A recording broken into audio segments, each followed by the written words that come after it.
left hand on the Bible, raise your right hand. You swear to tell the truth, whole truth, nothing but the truth, so help you God. And then some. Have a seat. Would you state your name for the record, please? Velma Kelly. Miss Kelly, will you please tell the court if the object I am holding is the one you happened to come upon in the defendant's jail cell? Yes, it is. I submit this as Exhibit X, Roxy Hart's diary.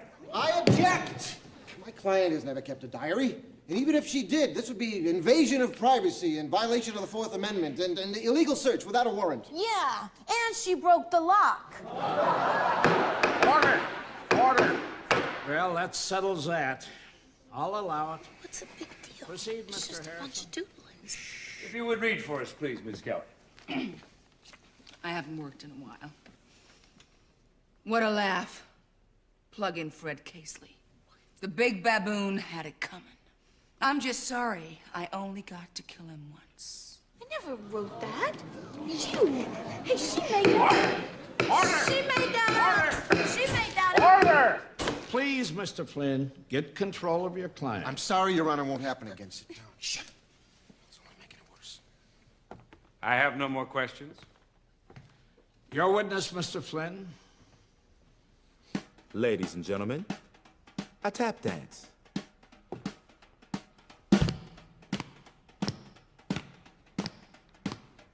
Tell me, Miss Kelly, did you make a deal with Mr. Harrison? Maybe to drop all charges against you in exchange for testifying here today?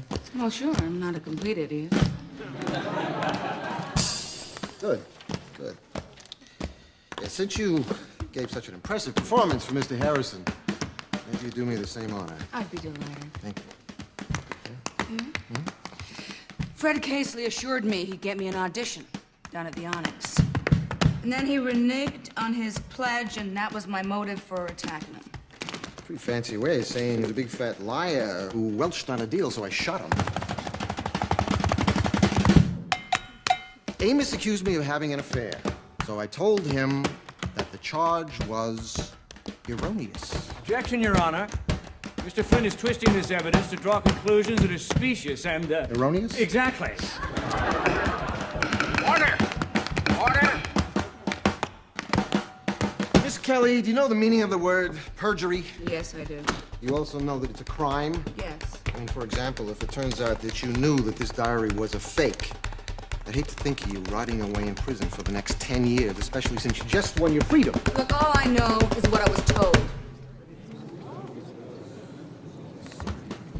Oh, so, all right, so you didn't find this diary in Roxy's cell? No. Mama, Miss Morton, gave it to me. She said someone had sent it to her. Someone. Any idea who this mysterious benefactor might be? No, she didn't know. All right, let's see if we can work this out. Someone who writes about reneging on pledges and erroneous charges. Call me crazy. Doesn't that sound like a lawyer to you? A lawyer. A lawyer who obviously had a sample of my client's handwriting. Mr. Harrison, didn't you ask Roxy to write out a confession for you?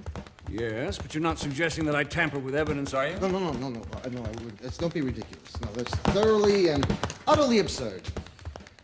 But now that you mention it.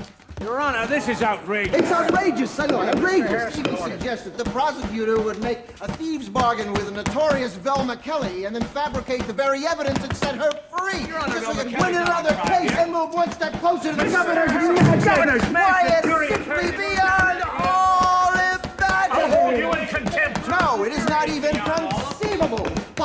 But if it were, wouldn't it be time to say, come clean, Mr. Harrison, come clean, even in Chicago. This kind of corruption cannot stand, will not stand. That's enough, Mr. Flynn! I agree, Your Honor. It is enough.